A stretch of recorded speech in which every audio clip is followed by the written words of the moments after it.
Salut les gentils leaders, c'est Vivien. Donc bienvenue pour un nouvel épisode d'une vie de gentillesse podcast. Alors en termes de rythme, c'est vrai que j'avais pris un petit peu de recul. Enfin, mais en fait de temps en temps, voilà, c'est vraiment assez intéressant de prendre un petit peu de recul pour pouvoir réfléchir à comment s'améliorer et puis toujours s'entraîner, travailler un petit peu aussi sur le format. Donc pour l'instant, on reste encore un petit peu sur le même format, mais il sera peut-être amené à évoluer avec des choses plus interactives ou aussi de la présence d'invités. Mais pour l'instant, voilà, on va rester sur ce même format. Puis là, je vais essayer de repartir sur un rythme d'un podcast par semaine. C'est ce qui me paraît être un bon rythme. Alors, comme d'habitude, le but de ce podcast, ça va être de voir comment peut-on garder nos gentils principes et nos gentilles attitudes dans un monde rempli de tentations et de difficultés. Comment finalement ne pas être tenté de prendre des raccourcis là où malheureusement un certain nombre de personnes sont habituées à prendre les chemins les plus courts pour des succès qui sont parfois éphémères et parfois même un peu plus durable tout simplement. Parce que une des grosses difficultés, c'est que parfois on a des très bons comportements, des très bonnes attitudes, et finalement on peut avoir l'impression d'être un petit peu lésé par rapport à d'autres personnes qui sont un peu peut-être plus fourbes ou plus tricheurs, etc. Alors aujourd'hui, le sujet de ce podcast, ça va être un monde de paix. Donc là, au moment où j'enregistre, donc vendredi 16 novembre 2018, on a eu une semaine assez chargée en actualité, une semaine vraiment de commémoration. Alors la première commémoration, c'est le 11 novembre. Donc on va dire, je pense que tout le monde connaît un petit peu l'armistice, donc la convention signée par plusieurs gouvernements mettant fin à des hostilités entre armées en temps de guerre. Et donc forcément l'armistice là, une des plus connues, c'est l'armistice du 11 novembre 1918. Donc l'armistice de 1918 a eu lieu entre les Alliés et l'Allemagne et ça a été signé dans la clairière de Rotonde à Compiègne. Et donc ça a été signé dans le wagon-salon du maréchal Foch, qui sera appelé par la suite le wagon de l'armistice. Donc voilà, il avait été conclu pour une durée de 36 jours, mais il sera régulièrement renouvelé jusqu'au traité de paix de Versailles du 28 juin 1919. Donc ça, voilà, ça a été, voilà, il y a eu un hommage vraiment assez marqué des chefs d'État cette semaine, avec une présence de pas mal de chefs d'État, etc., etc. Donc voilà, c'était un petit peu pour remettre le contexte. Puis là, le deuxième événement marquant, c'était un petit peu la commémoration du 13 novembre 2015, donc un petit peu une soirée noire pour Paris, là où j'habite, et pour la France en général, avec pas mal de séries de fusillades et d'attaques suicides dans plusieurs points stratégiques de Paris. Et en fait, alors maintenant qu'on a un petit peu effectué ce rappel un petit peu d'actualité, donc le but, nous, c'est pas de faire un podcast d'histoire, et je suis sûr qu'il y en a très bien sur les différentes plateformes de podcast qui le font très très bien. Nous, en fait, le premier concept, c'est que on veut avoir en fait une vie de gentils principes et pas une vie de gentils sentiments. Alors ça, c'est un concept qu'il va falloir expliquer un peu plus en longueur. Alors, une vie de principe et pas une vie de sentiments, ça veut dire que le défaut en fait des sentiments, c'est que c'est quelque chose qu'on peut pas contrôler. Donc, les sentiments parfois de bienveillance ou les sentiments peut-être d'appréciation, de dépréciation de quelqu'un, c'est quelque chose qui est très aléatoire. Alors que ce qu'on appelle les principes, ça va être un ensemble de comportements qu'on va définir. C'est-à-dire que par exemple, si quelqu'un essaie de nous faire du mal, le sentiment, ce serait de se dire, ben voilà, la personne a essayé de me causer du tort, donc moi, soit je vais me venger, soit je vais la mépriser à vie. Alors qu'une vie de principe, c'est de gentils principes, surtout, c'est de se dire que peu importe les actions qui sont entreprises contre moi, Moi, mon but, c'est vraiment de vouloir aider et réunir les gens, de vraiment vouloir donner beaucoup de gentillesse et beaucoup de bienveillance aux autres. Et quelles que soient les actions entreprises contre moi, ben moi, je vais garder ma gentillesse. Et en même temps, en fait, c'est que l'équilibre avec la gentillesse, avec les gentils principes pour ne pas aussi se faire avoir, c'est de se dire que voilà, d'un côté, je veux vraiment toujours rester gentil, mais de l'autre côté, je vais apprendre à me méfier, à faire attention, à savoir aussi analyser les gens. Et quand on apprend à analyser les gens, ça réduit vraiment beaucoup les risques de se faire avoir, en fait. Donc, une vie de gentil principe et pas une vie de sentiments, c'est vraiment une des clés. Je pense vraiment que sur le long terme, les bons principes, c'est ce qui nous tire vraiment vers le haut, en fait. Alors, le deuxième point, ça va être d'anticiper les difficultés. Alors, anticiper les difficultés, c'est se dire que voilà ce qu'on peut. Le premier constat qui est évident, c'est que trop souvent on a on a tous voilà un certain nombre de difficultés professionnelles, personnelles, peu importe. Mais la plupart des gens en fait sont ce que j'appelle des pompiers, c'est-à-dire qui réagissent seulement aux urgences et finalement si on agit un petit peu comme la moyenne, on peut être tenté en fait de passer nos vies à éteindre des incendies. Et nous, on veut pas être dans une logique de pompier. Et bien sûr, un grand respect aux pompiers et un grand respect à vous si vous êtes pompier ou si vous connaissez des pompiers. Un grand respect à ceux qui font ce métier, mais dans nos vies et dans nos stratégies, nous, on veut vraiment anticiper les difficultés et se retrouver le moins possible dans des situations d'urgence. Alors, il y a des choses dans la vie qui peuvent nous tomber dessus, mais je pense qu'en anticipant une difficulté, on peut éliminer 90-95% des tracas quotidiens. Et si bien sûr un énorme problème nous tombe dessus, bah là, il faut savoir le gérer, il faut savoir surmonter et il faut savoir en fait tirer aussi les enseignements des difficultés qui peuvent se présenter à nous dans nos vies quotidiennes tout simplement. Et ça, c'est vraiment un concept très important parce que la gestion en fait la réaction face au problème, c'est ce qui va déterminer nos résultats. On peut pas toujours contrôler les événements qui se produisent dans nos vies, mais on peut contrôler nos réactions, nos décisions et nos actions pour le futur. Et ça, c'est ce qui vraiment fait de grosses différences.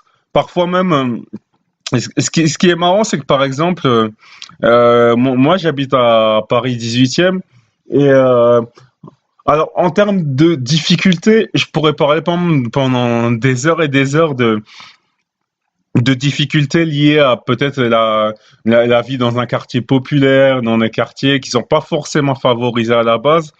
Mais peut-être que la grosse différence entre moi et beaucoup de personnes qui habitent dans ma rue ou dans mon quartier, tout simplement, ça va être ma gestion en fait, ma gestion au quotidien, de non seulement des tracas, mais l'anticipation des éventuels problèmes. Et quand on apprend à planifier nos journées, à planifier nos semaines, à planifier nos mois et à planifier nos années, ben ça fait vraiment une grosse différence parce que on vit pas au jour le jour et on a déjà une longueur d'avance. On va vraiment vers cette mentalité du joueur d'échecs qui a au moins minimum 4 ou 5 coups d'avance. J'aurais même dit 10 coups d'avance, ce serait bien. On veut vraiment être toujours avec des coups d'avance plutôt que de vivre sur le fil du rasoir, tout simplement. Et ça, cette gestion des difficultés, c'est ce qui fait la grosse différence. Et donc maintenant qu'on a parlé de ce deuxième point, alors le troisième point, ça pour un monde de paix, ça c'est sûrement le plus dur, c'est qu'il faut se regarder dans le miroir. Alors se regarder dans le miroir, bon ça bien sûr on a bien compris que c'est bien sûr une métaphore et c'est pas bien sûr comme chaque matin ou chaque soir faire l'action concrètement. Se regarder dans le miroir, c'est se dire que voilà si on veut si on veut que le monde change, que le monde devienne plus joyeux, plus positif, etc. Tout ce que vous voulez. en fait, peu importe vos aspirations, le changement, il commence en nous. Et, ce qui est marrant, c'est que, par exemple, quand on regarde, si on regarde l'actualité ou plein de choses, on voit beaucoup de gens protester pour différents sujets et parfois à raison, parfois à tort. Ça, c'est pas le sujet du podcast. On n'est pas dans un podcast associatif, politique, etc. Mais le truc, c'est que c'est vraiment de se dire que si on veut un meilleur monde, il faut commencer par se regarder soi-même et amener cette différence-là, en fait. Et ça me fait penser à une musique de Michael Jackson qui s'appelle Man in the Mirror. Et par exemple, si on pense à cette musique, le refrain, ce serait I'm starting with the man in the mirror. I'm asking him to change his ways, and no message could have been any clearer. If you want to make the world a better place, take a look at yourself and then make a change. Bon, ça, c'était le refrain. Et en français, c'est ça, c'est vraiment, il dit vraiment, Michael, que voilà, on commence vraiment par nous. Et on se demande, et c'est vraiment ce côté où d'abord on se demande, on est très exigeant avec nous-mêmes, on essaie vraiment de réfléchir à quel type de changement on peut apporter. Et quand on a fait ça, après on peut essayer d'aider les autres. Mais avant de vouloir aider les autres, avant de vouloir changer les autres, il faut vraiment se remettre en question. Et ce qui est dur, c'est que tout le monde veut briller très fortement comme un diamant, mais personne ne veut être coupé, ne veut être taillé comme un diamant. Et ce qu'il faut en fait, c'est se regarder dans le miroir, c'est aussi accepter d'être entouré de personnes qui vont nous dire la vérité. La différence entre la moyenne et l'excellence, c'est que les gens moyens aiment bien aiment bien être entourés de personnes qui vont juste leur dire des choses agréables, alors que les grands leaders et les excellentes personnes sont ceux qui vont s'entourer de personnes qui vont leur dire la vérité. Parfois, ça va faire mal, mais au moins, ça va nous tailler comme un diamant et à la fin, on va pouvoir briller comme un diamant. Et ça, c'est vraiment la clé, en tout cas, dans nos vies et dans tous nos projets. Et maintenant qu'on a évoqué ces trois points, l'idée, c'est de se dire que voilà, on a vu, voilà, on a vu beaucoup de symboles. Donc, on a vu les chefs d'État qui ont défilé donc sur l'Arc de Triomphe, les Champs-Élysées à Paris, etc. Mais nous, ce qu'on veut en fait, c'est pas justement faire des choses pour l'image. On veut pas avoir des mesures en fait symboliques ou événementielles. La gentillesse, on veut pas l'avoir par intérêt ou par événement ou juste par période.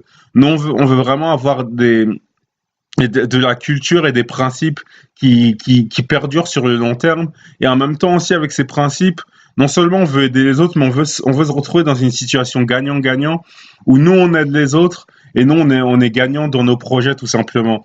Et plus on fera ça, les gentils leaders, plus on pourra faire des grandes choses parce que je crois vraiment qu'en étant des grands hommes ou des grandes femmes, on peut vraiment changer nos environnements, changer nos quartiers, changer nos familles, amener un changement pour les autres. Et vous savez, je pense que l'un des plus grands syndromes, peut-être même d'égoïsme, ce serait en fait de vouloir juste rester dans nos zones de confort et ne jamais se remettre en question, ne jamais progresser. Et je crois vraiment en fait qu'on peut faire de très très belles choses et que si on accepte vraiment cette remise en question, on peut vraiment aller loin et voilà, le ciel est la limite après, j'ai envie de dire. Donc pour résumer, voilà, pour amener ce monde de paix, les trois points à retenir, ce sera premièrement avoir une vie de gentils principes et pas de sentiments. Le deuxième point, ça va être d'anticiper les difficultés. Et le troisième point, ça va être de se regarder dans le miroir. Et si on applique seulement ces trois principes, vous verrez qu'on pourra faire des très très grandes choses. Donc maintenant qu'on a évoqué ça, voilà, c'est le moment de passer à l'action. C'est le moment de se challenger. Il y a beaucoup de choses. C'est pas quelque chose d'évident. On a beaucoup de tentations, de pression, comme je le disais dans l'introduction. Mais ce qui fait la différence, c'est que nous, on veut être solide comme du roc. On veut mettre ces principes en place pour dès maintenant pour vraiment amener un changement pour les autres. Et cette semaine de commémoration, ça doit encore plus nous motiver parce que nous, on a envie de se dire que voilà, non, on veut pas, on veut plus qu'il y ait des situations d'esclavage dans le monde, on veut plus qu'il y ait des guerres dans le monde. On n'a pas envie d'avoir une troisième guerre mondiale non plus, comme au siècle dernier. Et nous, on veut vraiment, voilà, un monde plus positif, un monde où on peut plus facilement réaliser tous nos rêves et tous nos projets et être nous-mêmes. Et une fois qu'on a cet état d'esprit-là de vouloir être soi-même et s'accepter, maintenant on veut aider les autres à réaliser aussi leurs rêves et à réaliser leurs projets. Voilà. Si c'était quelque chose de facile, tout le monde le ferait, mais c'est quelque chose de difficile, mais on est capable de le faire parce qu'on a cette mentalité de champion. Donc voilà, merci de m'avoir écouté dans ce nouveau podcast et je vous donne rendez-vous très très vite pour voilà un partage un petit peu de nouvelles clés et de nouveaux conseils. En attendant, c'est le moment d'y aller, c'est le moment de contribuer pour un monde meilleur, pour un monde de paix. Et c'est parti les gentils leaders et amener une différence positive auprès des autres. Je vous souhaite une bonne journée, bonne soirée, enfin peu importe le moment où vous écouterez ce podcast et à très bientôt les gentils leaders.